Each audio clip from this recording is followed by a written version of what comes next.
ان اللہ وملائکتہ یصلون علی النبی یا ایہا الذین آمنوا صلوا علیہ وسلموا تسلیما۔ الصلاۃ والسلام علیک یا سیدی یا رسول اللہ وعلی آلک واصحابک یا سیدی یا حبیب اللہ۔ الصلاۃ والسلام علیک یا سیدی یا نبی اللہ وعلی آلک واصحابک یا سیدی یا نور اللہ۔ اللہم صلی علی سیدنا و مولانا محمد معدن الجود والکرم وآلہ وبارک وسلم۔ حمد و صلاۃ کے بعد عالم اسلام کی تاریخ کا بہت بڑا دن 17 رمضان مبارک، جس دن اسلام کا سب سے پہلا معرکہ کفر کے ساتھ پیش آیا اور اس کو معرکہ بدر اور غزوہ بدر کہا جاتا ہے۔ اس کو قرآن مجید نے یوم الفرقان بھی کہا ہے، فرق کرنے کا دن۔ یہ وہ پہلا معرکہ ہے جس کی دھاک کفر کے سینے پہ ایسی بیٹھی ہے کہ آج تک عالم کفر بدر کی للکار سے کانپتا ہے۔ ڈاکٹر اقبال نے امت مسلمہ کو ایک مشورہ دیا ہے۔ اس نے کہا ہے کہ شرط یہ ہے کہ فضائے بدر پیدا کر، فضا پیدا کر بدر جیسی، فضائے بدر پیدا کر، فرشتے تیری نصرت کو اتر سکتے ہیں گردوں سے کتار اندر کتار اب بھی۔ اور اسی مضمون کو دوسرے رنگ میں اقبال کہنے لگے، تو آج بھی ہو اگر ابراہیم کا ایمان پیدا، آگ کر سکتی ہے انداز گلستان پیدا۔ عالم اسلام کو یوم الفرقان، غزوہ بدر کی للکار یاد رکھنی چاہیے۔ ملت کے جوانوں کو بدر کا سبق اور بدر کا نصاب کبھی نہیں بھولنا چاہیے۔ ہمیں آج جو درس دیا جاتا ہے وہ درس فلسفہ ہے۔ جو پیغام کفر کے مقابلے میں ہمیں بتلایا جاتا ہے وہ پیغام ہے مصلحت کوشی کا، وقت گزاری کا۔ ابھی دیکھو غزوہ بدر کا پس منظر مسلمانوں کو یہ سبق دیتا ہے کہ جب فضا پیدا ہو جائے تو اللہ مدد کر دیا کرتا ہے۔ جب فضا پیدا ہو جائے تو پھر اللہ مدد فرماتا ہے۔ جب فضا پیدا ہو، جب مدد کی فضا ہی پیدا نہ ہو، قرآن مجید فرقان حمید سورہ آل عمران میں سے جو آیہ کریمہ میں نے تلاوت کی تو اس میں اللہ تعالیٰ نے بدر کا ذکر فرمایا ہے۔ فرمایا وَلَقَدْ نَصَرَكُمُ اللَّهُ بِبَدْرٍ وَأَنْتُمْ أَذِلَّةٌ، فرمایا تحقیق ہم نے بدر میں تمہاری مدد کی حالانکہ تم تو کمزور تھے۔ ہم نے بدر میں تمہاری مدد کی، تم تو کمزور تھے۔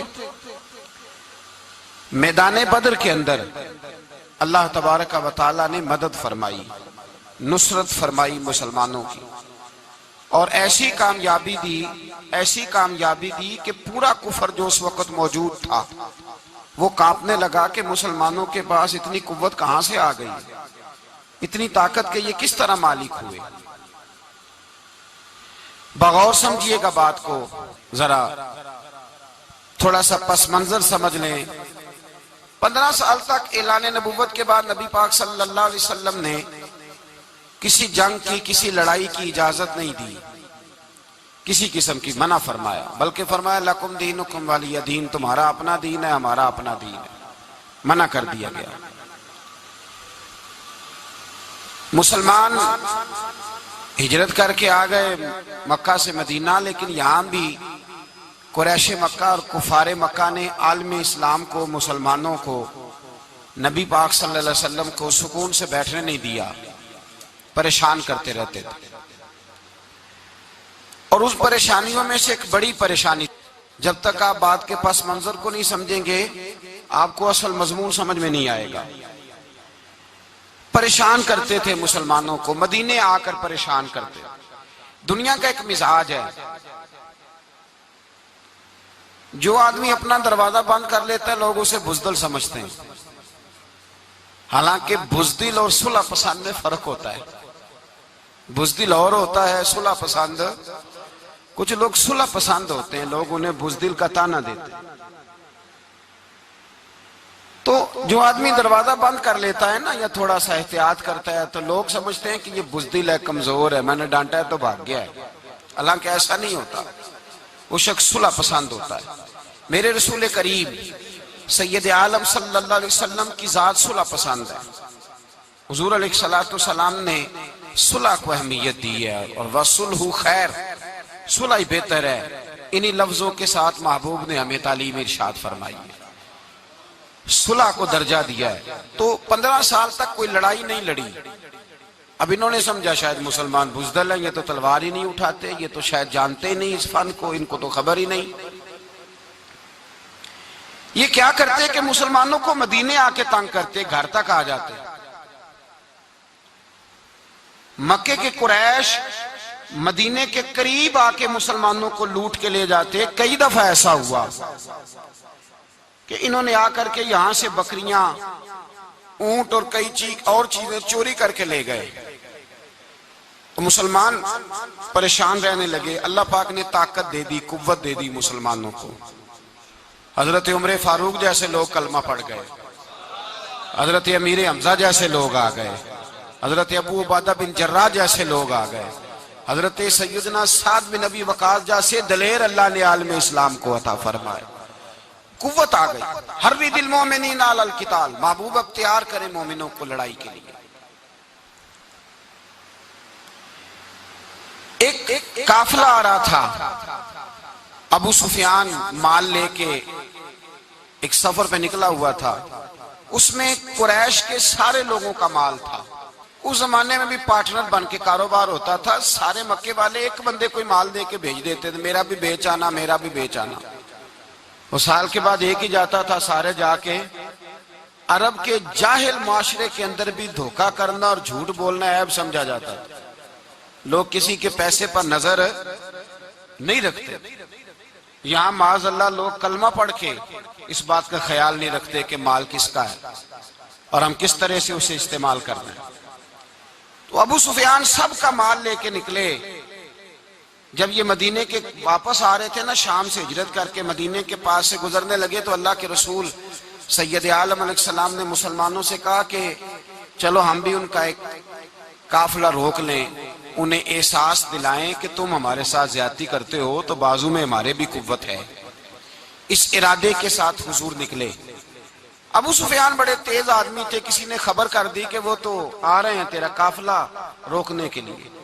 اب حضور سید عالم جب چلے مدینہ منورہ سے تو 313 لوگ حضور کے ساتھ تھے۔ کتنے جی؟ بولیے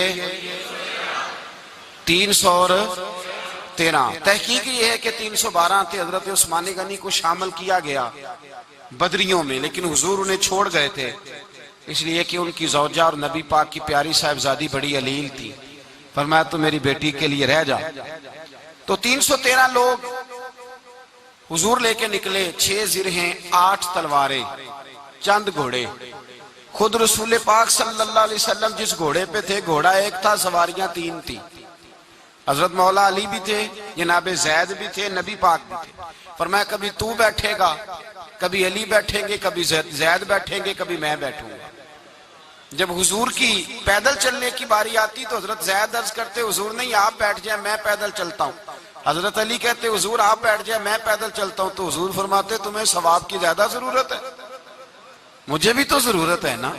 تو رسول کائنات سید عالم صلی اللہ علیہ وسلم بھی پیدل چلتے، یہ تھوڑا سا سامان لے کے نکلے۔ ابو سفیان کو اطلاع ہو گئی کہ وہ تو آ رہے ہیں۔ ابو سفیان نے ایک آدمی کو دوڑایا۔ اس زمانے میں جب کوئی بری خبر دینی ہوتی تھی تو وہ آدمی اپنے کان میں سوراخ کرتا تھا، لہو نکال لیتا تھا۔ وہ جس آدمی کو بھیجا اس نے اپنے کانوں سے لہو نکالا، اپنے اونٹ کے کان کاٹ ڈالے، چیخے مارنے لگا، مکے والوں دوڑو، مسلمانوں نے تمہارا قافلہ لوٹ لیا ہے، بھاگو۔ اب وہ تو پہلے ہی دلیر تھے کہ یہ ہم سے چھپتے پھرتے ہیں شاید معاذ اللہ۔ انہوں نے کیا کیا کہ 1000 کا لشکر، ہر آدمی کے پاس گھوڑا، ہر آدمی کے پاس تلوار، نیزہ، سارے عتبہ، عتیبہ، شیبہ، ابو البختری، امیہ بن خلف، ابو جہل، سارے اکٹھے ہو کے آئے اور نکلے میدان بدر کی جانب۔ ادھر ابو سفیان اس آدمی کو بھیج کے تو دریا کے رستہ ہی بدل گیا، مدینے کے رستے آیا ہی نہیں، خود بچ گیا۔ اور جب بچ کے نکلا نا تو اس نے ایک آدمی بھیجا کہ قافلہ محفوظ ہو گیا ہے، تم لوگ فکر نہ کرو۔ اس نے جا کے پیغام دیا ابو جہل کو کہ ابو سفیان کہتا ہے میں بچ گیا ہوں، مجھے کوئی خطرہ نہیں، اب تم لوگ کسی قسم کی تکلیف نہ کرو، تکلف نہ کرو، واپس چلے جاؤ۔ ابو جہل کہنے لگا نہیں، اب تو ہم واپس نہیں جائیں گے، اب تو ہم ان کا کچھ کر کے ہی جائیں گے۔ سمجھ آ رہی ہے میری باتوں؟ پس منظر سمجھ میں آ رہا ہے؟ اب نہیں واپس جانا، نکلے ہیں تو کچھ کریں گے۔ اب جب میدان کے اندر آنے کے لیے تیاری ہو رہی ہے، ادھر سے پتہ چل گیا، نبی پاک صلی اللہ علیہ وسلم کو اطلاع ہوئی کہ ابو سفیان تو اپنا لشکر بچا کے، قافلہ بچا کے لے گئے، لیکن قریش بضد ہیں آنے کے لیے۔ نبی پاک صلی اللہ علیہ وسلم نے ایک جگہ پہ تمام مسلمانوں کو جمع کیا۔ یہ بات قابل غور ہے۔ حضور نے فرمایا بھی 1000 کا لشکر اسلحے سے لیس ہو کے آ رہا ہے، تم 313 ہو، تمہارا ارادہ کیا ہے؟ نہ تمہارے پاس زرہیں ہیں، نہ تلواریں ہیں، نہ تمہارے پاس نیزہ ہے، نہ تیر ہے، کیا کرنا ہے؟ صحابہ کرام علیہم رضوان فرماتے ہیں جب نبی پاک صلی اللہ تعالی علیہ وسلم نے مشورہ لیا نا تو سب سے پہلے جو شخصیت اٹھی وہ حضرت ابوبکر صدیق کی ذات تھی۔ جناب صدیق اکبر اٹھے، عرض کرنے لگے محبوبہ بات ہی کوئی نہیں، آپ حکم کریں، ہم تو بڑی دیر سے تیار بیٹھے۔ حضرت عمر کہنے لگے حضور میں تو تھک گیا ہوں انتظار کر کر کے۔ اور شیر خدا مولا کائنات علی المرتضیٰ رضی اللہ تعالیٰ عنہ کہنے لگے محبوبہ زنگ لگ گیا میری تلوار کو، زنگ لگ گیا، کوئی موقع ملے دیواریں ہلتی رہتی ہیں اور در کانپ جاتا ہے، علی کا نام سن کے اب بھی خیبر کانپ جاتا ہے۔ فرمایا حضور زنگ لگ گیا، مہربانی کریں، جلدی کریں، ہم تو تیار بیٹھے۔ حضور نے پھر توجہ کی، نبی پاک صلی اللہ تعالی علیہ وسلم نے پھر توجہ کی، تو یہ تو سارے وہ بول رہے ہیں جو میرے ساتھ مکے سے آئے ہوئے ہیں، مدینے والے بھی تو بولے نا۔ تو مدینے والوں میں سے حضرت مقداد اٹھے، حضرت مقداد رضی اللہ تعالیٰ عنہ، اور اٹھ کے عرض کرنے لگے یا رسول اللہ آپ کا اشارہ ہماری جانب ہے؟ حضور نے فرمایا ہاں تمہاری جانب ہے۔ تو کیا خوبصورت جواب ہے، اور کیا انداز تکلم ہے، اور کیا گفتگو میں حسن ہے، اور کیا پس منظر ہے، اور کیا دلیل ہے، اور کیا تاریخ کا مطالعہ ہے۔ حضرت مقداد کہنے لگے یا رسول اللہ ہم کوئی حضرت موسیٰ علیہ السلام کی قوم نہیں کہ آپ سے کہیں گے آپ لڑے یا آپ کا خدا لڑے۔ یا رسول اللہ ہم خشکیوں میں بھی لڑیں گے، دریاؤں میں بھی لڑیں گے، ہم خشکیوں دشت تو دشت ہیں، صحرا بھی نہ چھوڑے ہم نے، اور بحر ظلمات میں دوڑا دیے گھوڑے ہم نے۔ کہا حضور ہم وہ نہیں ہیں کہ جو آپ سے کہیں گے آپ لڑیں اور آپ کا خدا لڑے، ہم تو تیار ہیں، آپ جلدی کریں۔ پھر حضرت سعد اٹھے، سعد بن عبادہ رضی اللہ تعالیٰ عنہ اٹھے اور کیا خوبصورت عرض کیا، کہا یا رسول اللہ کس سے لڑنا ہے؟ حضور بولیے ذرا یا رسول اللہ۔ حضور نے فرمایا قریش مکہ سے۔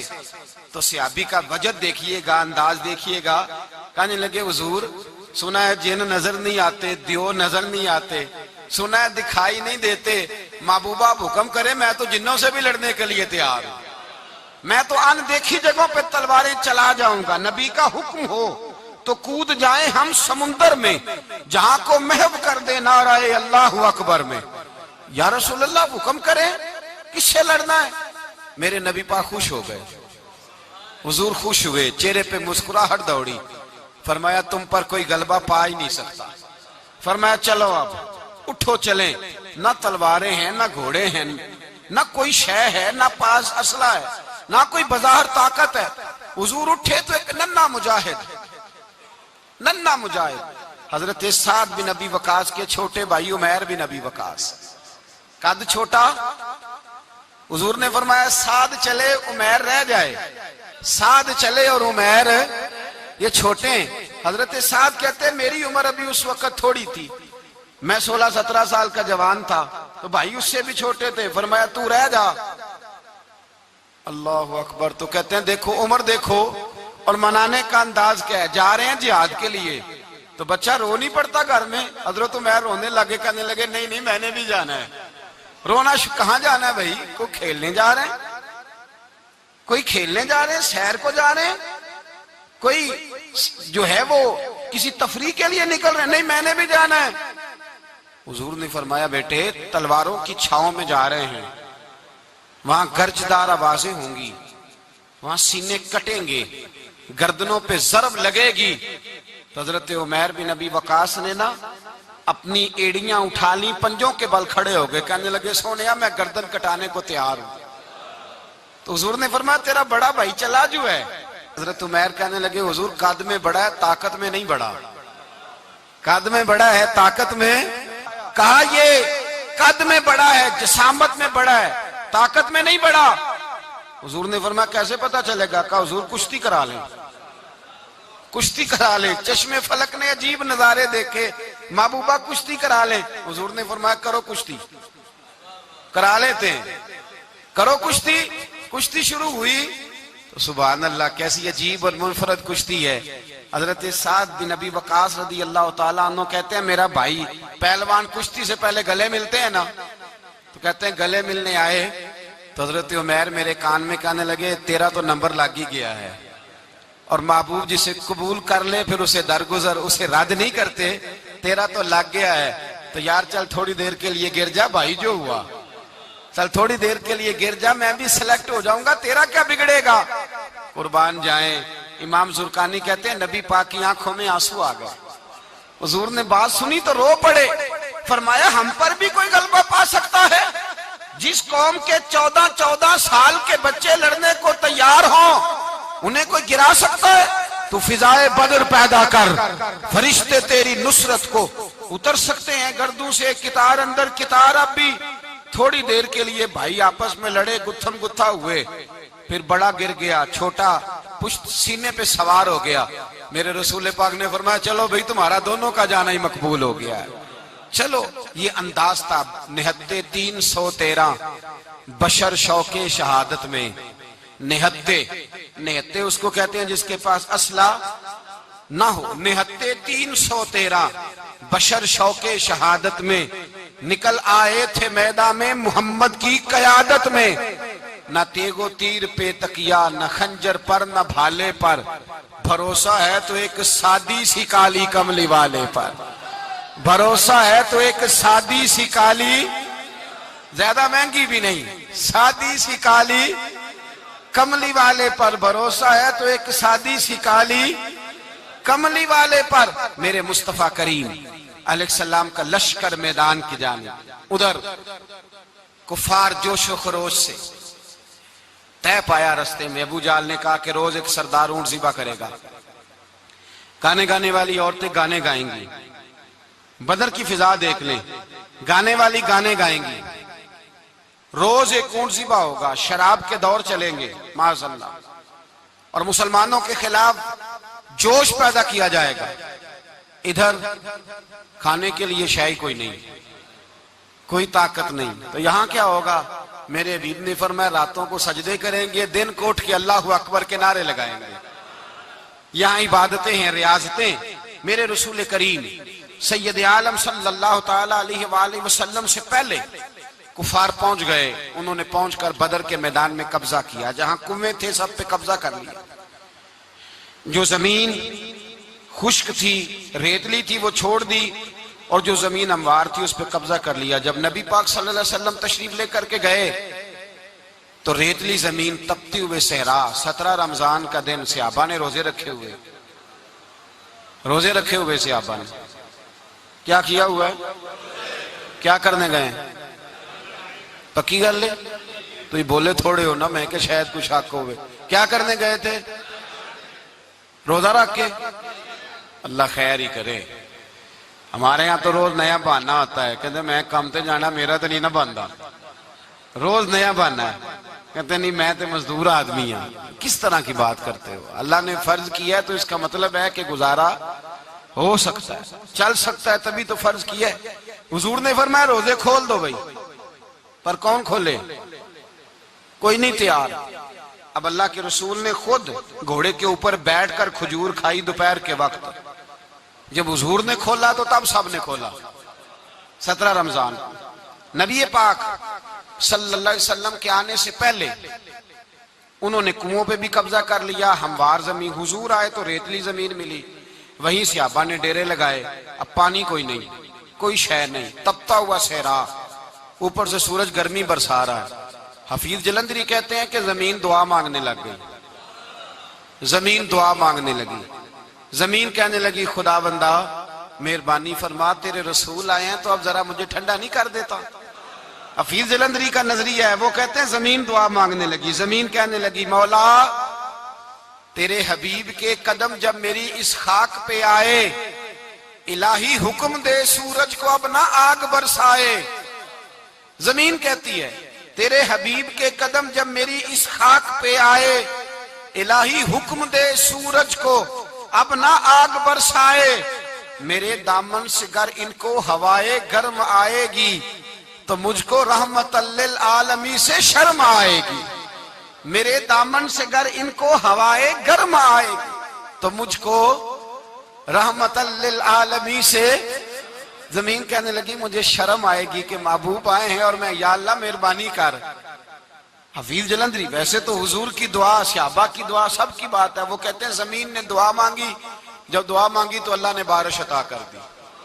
حضور نے فرمایا لو بھی حوض بنا لو، پانی بھر لو۔ صحابہ کہتے ہیں چھوٹے چھوٹے حوض بنا لیے، پانی ہم نے ان کے اندر جمع کر لیا، جانوروں کو پلایا، خود بھی ہم نے وہ پانی رکھا وضو کے لیے، غسل کے لیے۔ فرماتے ہیں اب ریتلی زمین تھی تو سمجھ لیں بارش پڑنے سے پکی ہو گئی، ان کی جانب کیچڑ ہو گیا، پانی ختم ہو گیا، کافروں کی طرف ختم ہو گیا۔ یہاں حالات اس طرح کے ہیں کہ یہاں پانی جمع ہے، وہاں ختم ہوا، اور تاریخ کا عجیب حوالہ دیکھیں، حضور کو شہید کرنے آئے، 2 کافر رات کو چپکے سے اس حوض سے پانی پی رہے تھے جو مسلمانوں کا حوض ہے۔ ایک صحابی کہنے لگے حضور کافر پانی پی رہے، ہمارے حوض سے ماروں؟ حضور نے فرمایا نہیں، کافر ہوئے تو کیا ہوا، مخلوق تو ہے نا اللہ کی، پینے دو، پینے دو، ہمارے دروازہ رحمت سے کوئی خالی جا سکتا؟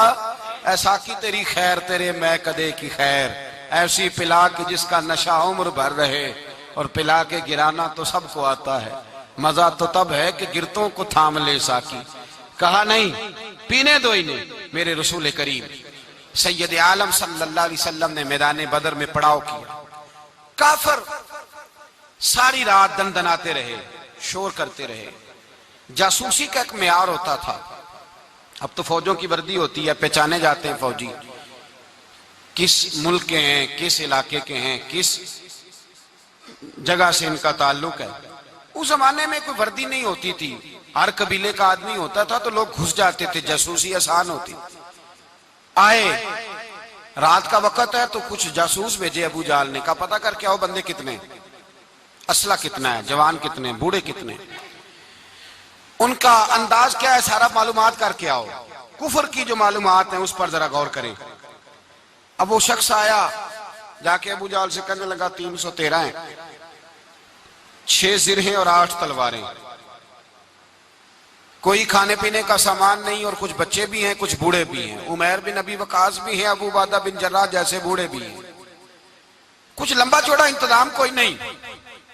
ابو جہل بڑا کھل کھلا کے ہنسا، جاسوس واپس آئے نا تو کھل کھلا کے ہنسا، کہنے لگا اس طرح کرو کہ جنگ کرنے کی ضرورت نہیں، انہیں نا صبح سب کو گھوڑوں کی پشتوں پہ باندھ کے نا تو لے چلتے ہیں مکے، وہاں جا کے دیکھیں گے ان کا کیا کرنا ہے، ان کو باندھ لو گھوڑوں کی اونٹوں کی پشتوں پر، تو وہاں جا کے دیکھیں گے۔ جب یہ بات کی تو جاسوس کہنے لگا ٹھہر جا، پوری بات تو سن لے، میری پوری سن تو لے، تبصرہ تو نے شروع کر دیا ہے۔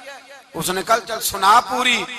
اس نے کہا ہے 313 پر سارے سر پہ کفن باندھ کے آئے ہوئے ہیں، 313 پر بچے سے لے کر بوڑھے تک میں جس کو پاس بھی گیا ہوں وہ مصلی پہ بیٹھا ہے اور شہادت کی دعا مانگ رہا ہے. مصلی پہ شہادت ہے مطلوب مقصود مومن، نہ مال غنیمت نہ کشور کشائی ہے تھوڑے، پر آئے مرنے ہیں، جان دینے آئے ہیں، واپس جانے کا ارادہ کوئی نہیں کسی کا بھی، آئے سارے حضور کے نام پر قربان ہونے. ابو جہل ساری رات شراب پیتا رہا، مغویہ گانے گانے والی عورتیں ساری رات گانے گاتی رہیں، اور ادھر انداز بڑا نرالا ہے. حضرت ابو بکر صدیق رضی اللہ تعالیٰ عنہ فرماتے ہیں کہ صحابہ نے مشورہ کیا کہ نبی پاک صلی اللہ تعالیٰ علیہ وسلم کی طرف سب سے پہلے توجہ کریں گے کافر. حضور کے لیے کسی محفوظ جگہ کا بندوبست کیا جائے. ایک چھپر، ایک عریش، ایک جھونپڑی پہاڑ کے اوپر بنا دی گئی حضور کے لیے. مولا علی شیر خدا خود فرماتے ہیں، کہتے ہیں سب سے مشکل کام اس جھونپڑی کی حفاظت کرنا تھا، اس چھپر کی عریش کی جس میں حضور تھے. جب نبی پاک نے فرمایا نا میرا پہرا کون دے گا، تو کہتے ہیں ابو بکر صدیق تلوار لے کے کھڑے ہو گئے، کہنے لگے سونیا ضرورت ہی کوئی نہیں، میں جو حاضر ہوں. تو حضرت علی فرمایا کرتے تھے بتاؤ جو فرعون کے سامنے کھڑے ہوئے وہ زیادہ دلیر تھے یا ابو جہل کے سامنے جو کھڑے ہوئے دلیر ہیں؟ تو حضرت ابو بکر صدیق فرماتے میں پہرے پہ تھا. کافر شرابیں پی رہے تھے اور نبی پاک ساری رات عبادت کرتے رہے. ساری رات حضور نے رو کے گزار دی. کہا اے اللہ، کیا لفظوں میں حسن ہے، کہ اے اللہ میرے پاس یہ 313 کل تھے میں لے کے آ گیا، اگر آج یہ ختم ہو گئے تو بتا قیامت تک کون تیری عبادت کرے گا. اے اللہ یہ 313 ہی تھے جو میں لے آیا، مہربانی فرما. ساری رات دعا ہوتی رہی، ساری رات حضور دعا کرتے رہے. پہلے حکم آیا کہ 1000 فرشتہ بھیجا ہے، پھر آیا محبوب چل 3000 بھیجے، پھر اللہ نے کہا محبوب میں نے 5000 بھیجے ہیں.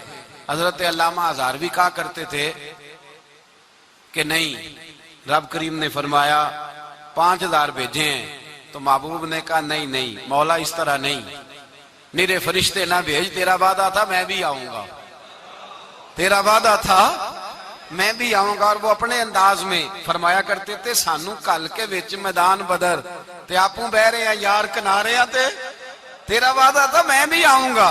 تو پھر حکم ہوا قرآن میں انی معکم، محبوب میں بھی تیرے ساتھ ہی ہوں، محبوب میں بھی تیرے، خدا خود میر مجلس بود. سارے بولیے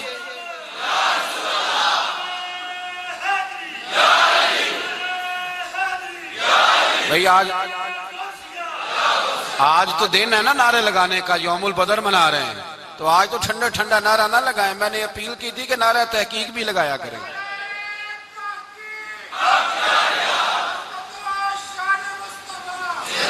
تو بھائی یہ یاد رکھے، سمجھے اس بات. فرمایا حضرت ابو بکر صدیق فرماتے ہیں پہلے 1000 پھر 3000 پھر 5000 فرشتے آئے اور جوک در جوک فرشتے آئے.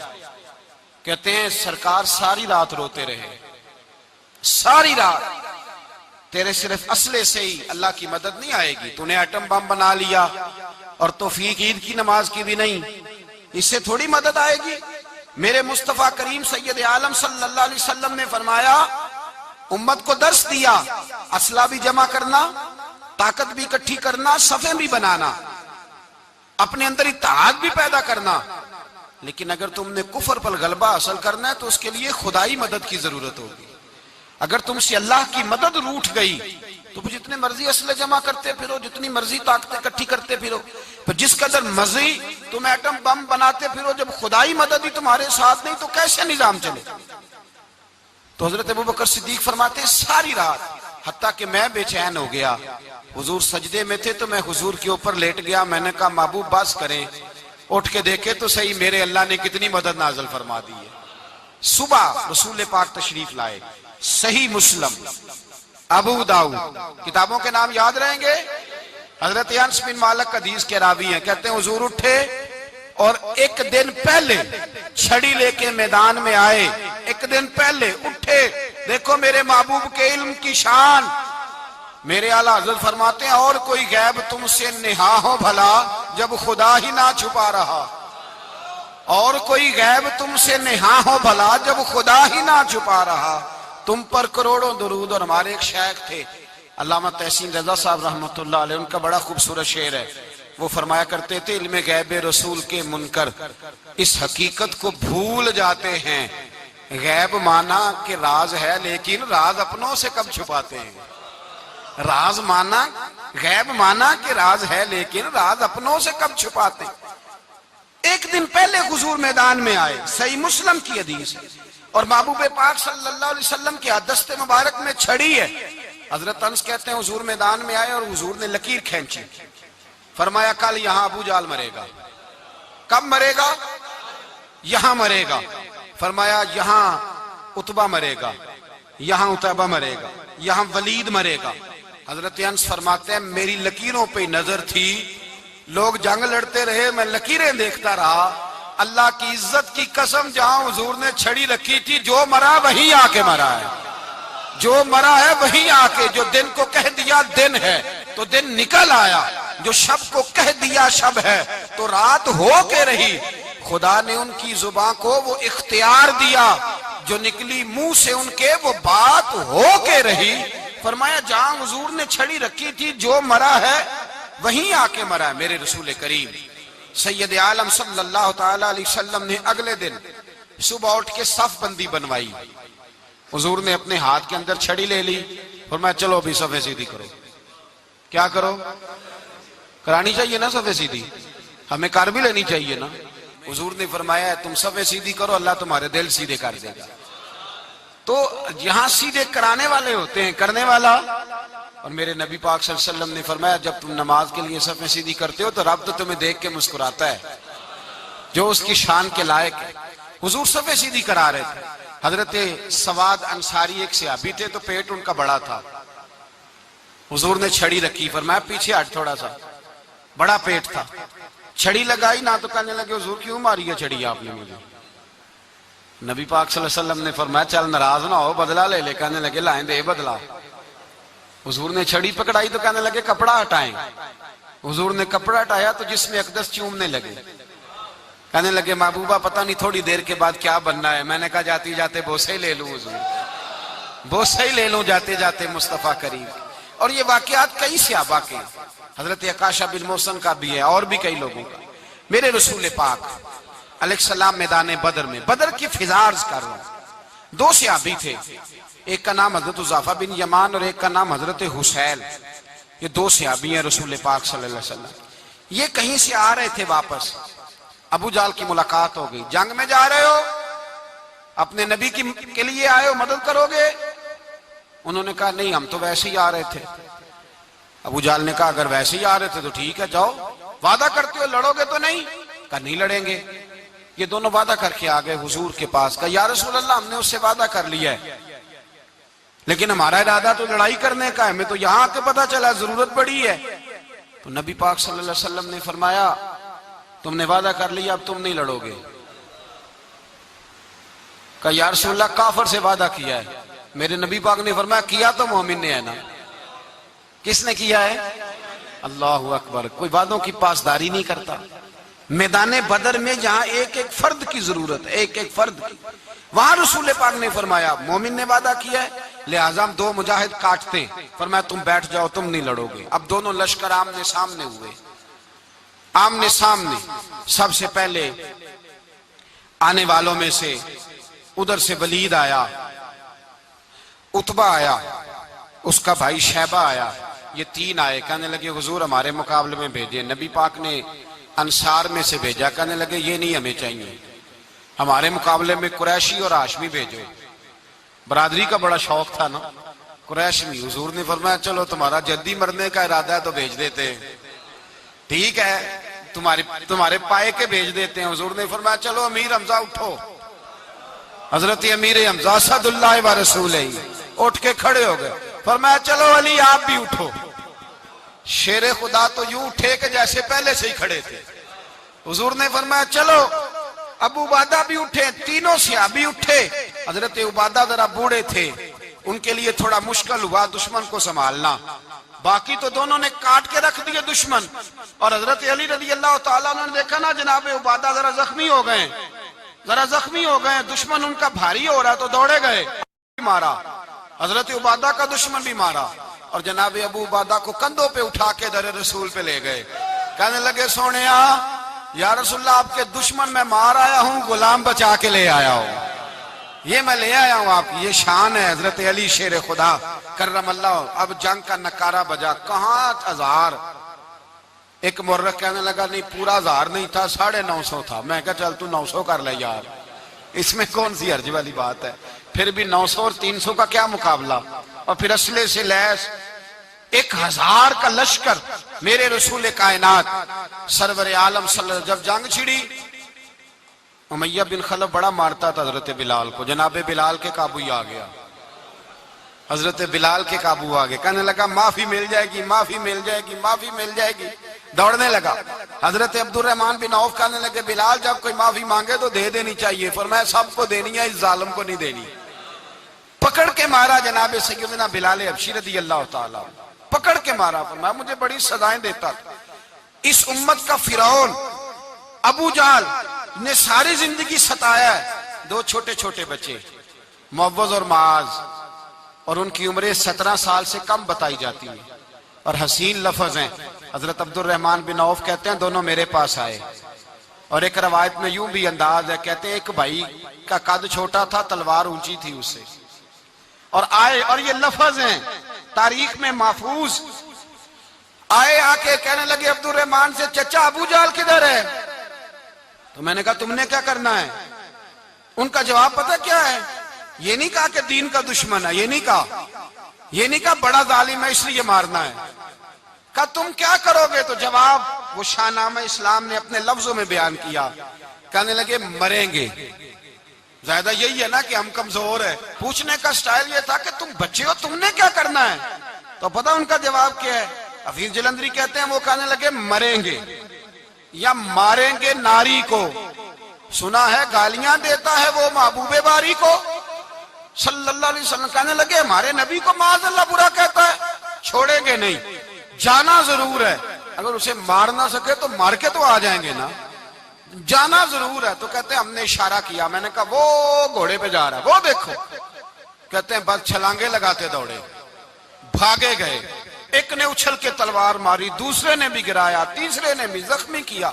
ابو جہل نے تلوار ماری تو ایک بھائی کا بازو کٹ گیا، بازو کٹ گیا تو ہلکا سا گوشت لٹک رہا تھا، اس نے پیر رکھ کے گوشت بھی جدا کر دیا اور کاٹا ابو جہل کو۔ جب نیچے گرا تو اب عبداللہ ابن مسعود آئے، دیکھا کچھ جان باقی ہے، رسی جل گئی، بال نہیں گئے۔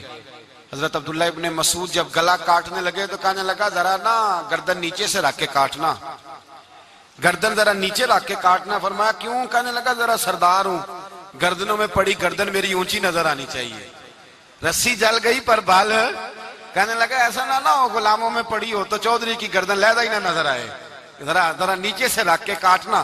حضرت عبداللہ ابن مسعود رضی اللہ تعالیٰ انہوں نے گردن کو کاٹ ڈالا۔ میرے بھائی اب جنگ ختم ہونے لگی، آہستہ آہستہ دونوں بچے اپنی تلواریں لے کے در رسول پہ آئے، ایک کہنے لگا میں نے مارا ہے، دوسرا کہنے لگا حضور میں نے مارا ہے۔ حضور نے فرمایا تلواریں دکھاؤ، خون کس کو لگا ہے؟ جب خون دیکھا تو دونوں کو ایک جتنا لگا تھا۔ میرے حبیب مسکرائے، فرمایا تم دونوں نے مارا ہے، تم دونوں نے مارا ہے۔ میرے رسول پاک سید عالم صلی اللہ تعالی علیہ وسلم نے دیکھا امیہ بھی مر گیا، ابو البختری، عتبہ، عتیبہ، شیبہ، امیہ بن خلف، بڑے بڑے دشمن مر گئے، 70 کے قریب قتل ہوئے، 70 کے قریب گرفتار ہوئے، باقی بھاگ گئے، 14 صحابہ صرف شہید ہوئے۔ ان کے جو مر گئے نبی پاک نے کنویں کے اندر پھینک دیے، اور کنویں کے سرانے کھڑے ہو کے ذمہ داری سے، سیاستہ کی روایت عرض کر رہا ہوں ذمہ داری سے، حضور نے بدر کے کنویں پہ کھڑے ہو کے فرمایا او کافرو، او فلاں بن فلاں، او فلانے کے بیٹے فلانے، تم نے دیکھ لیا میرے رب کے وعدے کتنے سچے ہیں؟ حضرت عمر کہنے لگے حضور مردوں سے آپ باتیں کر رہے ہیں؟ تو نبی پاک نے فرمایا عمر جتنا تم سن رہے ہو اتنا یہ بھی سن رہے ہیں، اگر کافر سن سکتے ہیں تو داتا علی اجمیری نہیں سن سکتے؟ اگر کافر سن سکتے ہیں تو معین الدین اجمیری نہیں سن سکتے؟ کہاں بیٹھ کے تو عقیدہ پڑھتا رہا ہے؟ اگر مشرکوں بے ایمانوں کا آواز آتی ہے تو کیا حضرت ابو ہریرہ اپنی قبر میں نہیں سنتے؟ غوث اعظم جیلانی نہیں سنتے؟ میرے اعلیٰ حضرت کا عقیدہ ہے، وہ فرماتے ہیں واللہ وہ سن لیں گے، اور فریاد کو پہنچیں گے ہم. اتنا تو ہو کوئی فریاد کرے دل سے, اتنا تو ہو کوئی فریاد کرے دل سے. اور اگر کافر اور بے ایمان کنویں میں گرا سن سکتا ہے تو کیا آمنہ کا لال اپنے مزار میں نہیں سن سکتے؟ کہاں سے لوگ عقیدہ لے آتے ہیں؟ میرے نبی پاک نے فرمایا سنتے ہیں. سلام دیتے ہو جب قبرستان جاتے ہو؟ کیا کہتے ہو؟ سلام کس کو کہا جاتا ہے؟ اس کو کہا جاتا ہے جو وعلیکم السلام کہے. اس کو کہا جاتا ہے جو وعلیکم السلام کہے. او بھائی سنو, میرے رسول پاک سید عالم صلی اللہ تعالی علیہ وآلہ وسلم نے کہا دیکھا تم نے میرے رب کا وعدہ کتنا سچا ہے. یہ کہہ کے میرے رسول پاک آئے. ایک آدمی کو پہلے بھیجا, فرمایا جاؤ جا کے خوشخبری دے دو, اللہ نے فتح دے دی ہے, خوشخبری دو. پھر حضور آئے. ان گرفتار ہونے والوں میں حضور کے اپنے داماد ابو العاص بھی ہیں, حضور کے چچا جناب عباس بھی ہیں, وہ بھی ہیں, اور بھی کئی لوگ ہیں. گرفتار ہونے والے آئے. حضرت انس کہتے ہیں آدھی رات کا وقت تھا. جب ان کو لایا گیا نا گرفتار کرنے والوں کو مدینے, تو صحابہ کو غصہ ہی بڑا تھا, کس کس کے رسیاں باندھ دی. حضرت بلال کی ڈیوٹی تو ذرا زور زور سے باندھتے تھے, زور زور سے, ذرا تگڑی کر کے. بڑا ستایا تم لوگوں نے, زور زور سے. کہتے ہیں آدھی رات کا وقت ہوا, میں مسجد میں آیا تو حضور کو بے چینی سے ٹہلتے دیکھا مسجد میں. تو میں نے کہا حضور کیا ہوا؟ یہ سونے کا وقت تھا آپ کے آرام کا, تھکے ہارے آئے تھے. تو حضور نے فرمایا تم نے رسیاں زور سے باندھ دی ہیں, وہ ہائے ہائے کرتے ہیں, مجھے نیند نہیں آتی. نیند حضور وہ دشمن ہے, وہ آپ کا دشمن ہے. فرمایا وہ میرے دشمن ہے پر میں تو رحمت للعالمین ہوں, ذرا ڈھیلی کر دو, سو جائیں تو میں بھی سو جاؤں. سویرے حضور نے صحابہ کو بلایا, فرمایا ان کا کرنا کیا ہے؟ حضرت عمر کا مشورہ سنو. حضرت عمر کہنے لگے حضور جو میرے رشتہ دار ہیں میرے حوالے کرے, پہلے میں ان کی گردنیں کاٹوں. جو ابو بکر کے ہیں اس کو ان کی گردنیں کاٹے, جو عثمان کے ہیں علی کے ہیں ان کو دو, سب کو کاٹیں, اپنے اپنے رشتہ داروں کو. میرا جو ہے میں اپنے ہاتھوں سے اسے ذبح کروں گا. میرے نبی کی دشمنی کرتا ہے. حضور نے فرمایا عمر تیرا فیصلہ ذرا تگڑا ہے, تھوڑا نرم چاہیے. حضرت ابو بکر صدیق کو بلایا, فرمایا تیرا کیا ارادہ ہے؟ حضرت ابو بکر کہنے لگے حضور کچھ فدیہ لے لیں, ان پہ رحم کریں, مجھے لگتا ہے بہت سارے کلمے پڑ جائیں گے, کچھ مہربانی کریں, ان پہ شفقت کریں. حضور نے فدیہ تعین کر دیا, فرمایا اتنے اتنے پیسے دو, جاتے جاؤ. کچھ نے کہا ہم غریب ہیں, فرمایا تم مسلمانوں کے 10 بچوں کو حساب کتاب سکھا دو, تمہیں چھٹی. کچھ نے کہا جی ہمیں یہ بھی نہیں آتا, فرمایا تم ویسے ہی آزاد ہو جاؤ. بہت ساروں پہ مہربانی کی. حضرت عباس کھڑے ہوئے حضور کے سامنے, چچا. تو نبی پاک نے فرمایا چاچا وہ لاؤ فدیہ. کہنے لگے بھتیجے میرے پاس تو کچھ بھی نہیں, کوئی شے نہیں.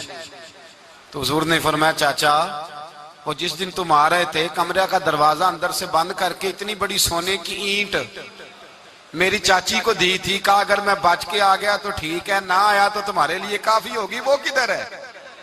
خیال آیا. حضرت عباس کانپنے لگے. یہ سن کر حضرت عباس پر راشا ہوا طاری کہ پیغمبر تو رکھتا ہے دلوں کی بھی خبرداری. خیال آیا مسلمان نیک و بد پہچان جاتے ہیں اور محمد آدمی کے دل کی باتیں جان جاتے ہیں. کہنے لگے وہ کدھر ہے؟ تو جناب عباس کہنے لگے محبوبہ وہ تو فدیہ تو میں دوں گا ہی اب, لیکن میں مان گیا ہوں آپ اللہ کے سچے رسول ہیں, اس لیے کہ میرے اور میرے بیوی کے علاوہ کسی کو اس بات کی خبر نہ تھی. اسی جنگ میں حضرت ختیجہ کا وہ ہار آیا جس کا تذکرہ میں پچھلے دنوں کر چکا. اللہ تعالیٰ نے فتح دی. کسی جگہ بھی کوئی تکبر کا لفظ میرے نبی پاک نے بیان نہیں فرمایا. کسی جگہ حضور نے یہ نہیں کہا کہ ہم بڑی دانائی سے لڑے, ہم بڑے دلیر تھے, ہماری صف بندی بڑی سیانی تھی. یہی فرمایا وَلَقَدْ نَصَرَكُمُ اللَّهُ بِبَدْرٍ, اللہ نے ہماری مدد کی, اللہ نے ہماری. میری اور آپ کی زندگی میں جہاں نقص واقع ہوتا ہے نا, وہاں ہم کامیابیاں اپنے کھاتے میں ڈالنے لگتے ہیں تو فضائے بدر پیدا نہیں ہوتی. یاد رکھیں اگر رات کو گانے سنیں گے, شراب کباب کے دور چلیں گے تو پھر بدر کی فضا پیدا نہیں ہوگی, پھر تو کفر کی فضا پیدا ہوگی. اور اگر رات کو مسلح آباد رہیں گے, میں نے کچھ دن پہلے کہا تھا جمعے میں, صلاح الدین ایوبی جب جنگ لڑ رہے تھے تو ایک بحری بیڑا آ رہا تھا دشمنوں کا, اسلحہ لے کے. مسلمانوں کے پاس اسلحہ پہلے کم تھا, تو ایک بحری جہاز اور اسلحہ لے کے آ رہا تھا عیسائیوں کا. تو صلاح الدین ایوبی ساری رات مسجد اقصی میں روتے رہے. سویرے ایک بزرگ ملے تو کہنے لگے، پہلے رات کو بھی ان سے دعا کے لیے کہا، پھر سویرے صلاح الدین کہنے لگے حضور دعا کرنا، مسلمان پہلے ہی کمزور ہیں اور عیسائیوں کا ایک بحری بیڑا اسلحہ لے کے اور آ رہا ہے. تو بزرگ کہنے لگے وہ تو بیڑا غرق ہو گیا ہے، وہ غرق ہو گیا. کہا کہاں غرق ہوا؟ تو کہنے لگے تو ساری رات روتا رہا تو تیرے آنسوؤں میں ہی غرق ہو گیا ہے، تیرے آنسوؤں میں غرق ہو گیا، وہ اب نہیں آئے. کچھ دیر کے بعد خبر مل گئی واقعی ڈوب گیا ہے پانی میں. بھائی جب تو اللہ کو منا لیتا ہے، جب رب کی مدد تیرے آتا ہے، یاد رکھنا زندگی میں کہیں بھی آپ لڑ رہے ہیں، کسی محاذ پر بھی، اگر حق آپ کے ساتھ ہے تو پھر اللہ کی مدد آپ کے ساتھ، اور اگر حق آپ کے ساتھ نہیں تو پھر جتنے مرضی ہیلے بہانے کر لیں، وکیل مہنگا کر لیں، جج خرید لیں، پھر آپ دنیا کی ساری سیاست لڑا رہے ہیں، جب حق آپ کے ساتھ نہیں تو پھر رب کی مدد آپ کے ساتھ. آج شام کے اندر روز قتل ہوتا ہے، برما کے مسلمانوں پر زمین تنگ ہے، کشمیر میں اتنا خون بہہ چکا ہے کہ اب شاید کشمیر کی وادی خون پیتی بھی نہیں، اتنا خون بہہ گیا ہے. فلسطین قبلہ اول مسلمانوں کا مسجد اقصی یہودی کے قبضے میں ہے. مسلمان اپنی اپنی اپنی اپنی، اور ظلم کی بات یہ ہے، ظلم کی بات کہ ہم توحید کا اعلان کرنے والے، توحید کے ٹھیکیدار بننے والے، سلوٹ کرنے پہ آتے ہیں تو عیسائیوں کو بلا کے کرتے ہیں، یہودیوں کو بلا کے کرتے ہیں. میرے بھائی مسلمان کے پاس اسلحہ بھی ہے، پیسہ بھی ہے، دولت بھی ہے، ہر قسم کا ذخیرہ ہے، ضرورت یہ ہے کہ اسے خدا کی مدد نصیب ہو جائے. اللہ کی مدد جب تھی تو اسلحے کی ضرورت نہ تھی، جب تک خدا کی فضائے بدر پیدا کریں، فضائے بدر پیدا کریں. اگر حق آپ کے ساتھ ہے، اندر خلوص ہے اور آپ لڑ اللہ کے دین کے لیے رہے ہیں، ذاتی اگر نام و نمود ہے، خواہشات ہیں، ذاتی آپ کے مفادات ہیں، تو پھر بڑی جلدی یہ سفر ناکامیوں کا سفر ہو جاتا ہے. فضائے بدر پیدا کریں، رضائے الہی کے لیے میدان میں نکلنے کا جذبہ اپنے دل میں پیدا کریں. بدر کے 14 صحابہ جو شہید ہوئے، وہ 14 صحابہ کو ہم سلام عقیدت پیش کرتے ہیں. ان 14 کے لوگوں کو شاید نام بھی نہ آتے ہوں، لیکن اسلامی تاریخ میں انہوں نے ایسا حسن بھرا ہے، ایسا حسن بھرا ہے کہ کافر آج بھی بدر کے نام سے کامتا ہے. نام نہ بنائیں دین کے معاملے میں، کام کریں. جو کام کرتا ہے اللہ اس کا نام بنا دیتا ہے. کام کریں اور کبھی بھی دین کی نصرت کے لیے جب نکلیں اپنے آپ کو آگے نہ کریں، دین کو آگے رکھیں. بدر والوں نے دین آگے رکھا تھا، اللہ نے انہیں کامیابی دی. جب سے نام آگے رکھنے، آج پوری امت مسلمہ میں صرف صدارت کا چکر ہے، کون ملک آگے لگے گا، کون آگے بڑھے گا. فضائے بدر پیدا ہو جائے گی تو دین آگے رہ جائے گا، شخصیات پیچھے ہو جائیں گی. اور یاد رکھیں نظریات بچیں تو شخصیات بھی باچی جاتی ہیں. نظریہ بچانا بڑا ضروری ہے. میرے اعلیٰ حضرت فرماتے ہیں بے نشانوں کا نشان مٹتا نہیں، مٹتے مٹتے بھی نام ہو ہی جائے گا. تو فضائے بدر پیدا کر، فرشتے تیری نصرت کو اتر سکتے ہیں گردوں سے، کتار اندر کتار اب بھی، اور آج بھی ہو اگر ابراہیم کا ایمان پیدا تو آگ کر سکتی ہے انداز گل.